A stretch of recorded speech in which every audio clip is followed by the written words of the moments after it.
Well, first of all, I'm here channeling my mother, Mary Judson, who obviously can't be with us, and my sister Molly, who lives in Barcelona, and it was just a little too far to come to be here. It's an honor to be asked to be here. That Brad's a very special friend, and CDSS has a long and deep history in my family. I've known Brad since we were just barely older than Violetta is now. Kathy, Brad's sister, who's obviously known him longer than I, is also here. Brad and I went to high school together in Pasadena, California, and it's there that he had his first exposure to English and American dance and music. It started with international folk dancing at the Museum, a folk dance cafe where many of us bonded, finding our adolescent escape haven. Brad had a natural affinity for folk dancing, and he was soon leading the Balkan dance lines. Kind of proved to be a gateway to the journey that was to come, I think. Fairly soon thereafter, my mother, Mary Judson, was asked to start teaching English and American dance sessions at the museum, and Brad was an avid and quick study.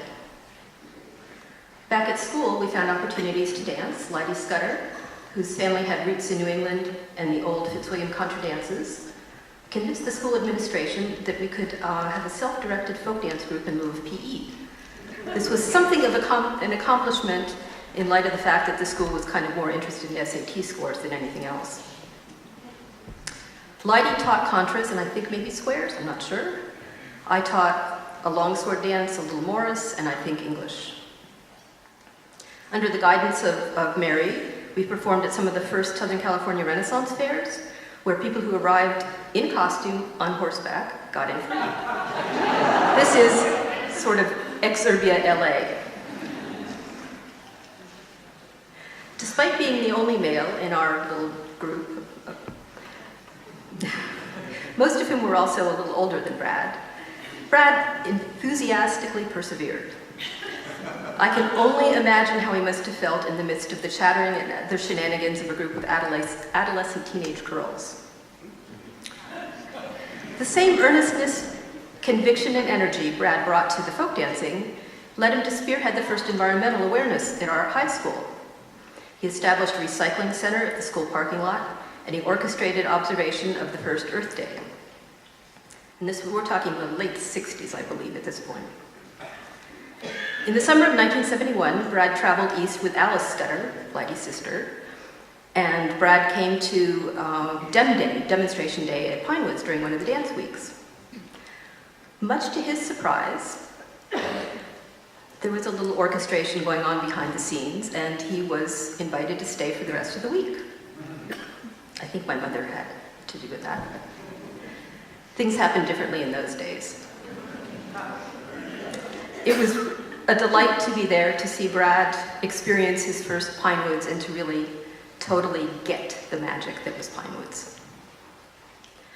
Brad and I both migrated to the Bay Area after high school, he to Santa Cruz and I to Berkeley, where Brad later transferred. In Santa Cruz, he found opportunities to start teaching English dancing and also to perform some American dancing at Santa Cruz, and to get involved in American music. The interview with Tom Kruskel talked some about this. In preparing for this event, I contacted some of the people from what one of the recipients called the Triassic period. This was the Bonnie Doon String Band. Paul Hostetter contributed this. Perhaps my strongest memory of the early dances we did with Brad is his impish glee when he'd either gotten a dance going right or when it crashed and burned during the first 32 bars of a tune. Fortunately, it was more the former, but even when things went awry, he'd leap off the stage and fix it and bound back up with a certain sardonically merry look in his eye and a toothy grin once the music got going again. And he knew how to talk to the band. We were always part of his equation for a successful dance. My recollection is that, unlike many other callers who our band teamed up with in the dance scene of the Bay Area, Brad could teach a dance in less time than it actually took to do it.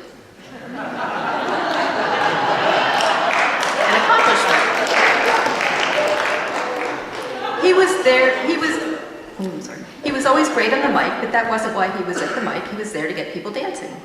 He did it with patience, clarity, efficiency, and a great sense of humor. We were so lucky to work with him. And there's a photo that accompanies it. In the mid-70s, Brad transferred from Santa Cruz to Berkeley to study architecture. Little did he know at the time what a different trajectory his life would take. The nexus of a group he formed to perform at an American bicentennial performance later evolved into the Berkeley Morris. Something I learned from the interview with Tom Kruskal is that he had wanted to call it the Ho Chi Minh Morris. we practiced at Ho Chi Minh Park, which was AKA People's Park. And actually, I think his interview said the Ho Chi Minh Morris meant, but we were actually a mixed side, so that wouldn't have quite flown. In 1977, I believe, we traveled to the Marlborough Morris Ale. Some of the group traveled across country in the back of Stan Kramer's pickup truck on top of a pile of hay. We were somewhat controversial in that we were a mixed side, but hey, we were from Berkeley.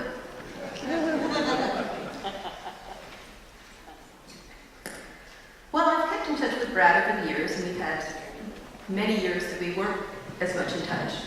I've had the privilege to visit with Brad and Barbara and Violetta when they come to visit their father and stepmother who live on Lopez Island outside of Seattle, somewhat outside of Seattle. I hadn't really seen him in his role as a dance teacher until I went to Pinewoods Boston Week, maybe 10 years ago. And it was there that I was just transformed by seeing the mastery with which he led the dance. I mean, I had known him as a kid in high school, and suddenly it wasn't so suddenly, but suddenly, seemingly, he had blossomed into a wonderful teacher with joy and ease and energy, ebullience. Several years later, when I went to Pinewoods for the Bravo Brad event, I saw that Brad was teaching a class entitled The Joy of Dance. This was what the program said. The Joy of Dance for All, Brad Foster. To me, that really is the essence. It's the joy of dance for all of us, embodied by Brad. It's been a delight to have known Brad for so many years, to have seen his evolution from enthusiastic searching adolescent to mature leader. He's contributed so much to the community, both to CDSS and to the community in general. I like to think that when he moved from the West Coast to the East Coast, he brought a bit of the West Coast and his own personal style to CDSS. I can't really speak to his years as national director, as I wasn't really centrally involved in the community at that time, but I do think he helped bring a bit of an evolution to the CDS, which was then CDSS, in that he expanded the community, he made it more inclusive, he helped bring the West Coast to the East Coast. Youthful new ideas that evolved as he matured. We've all gained so much from Brad's contributions to CDSS, both the organization itself and the broader English and American dance communities. Thank you, Brad, for sharing that with us.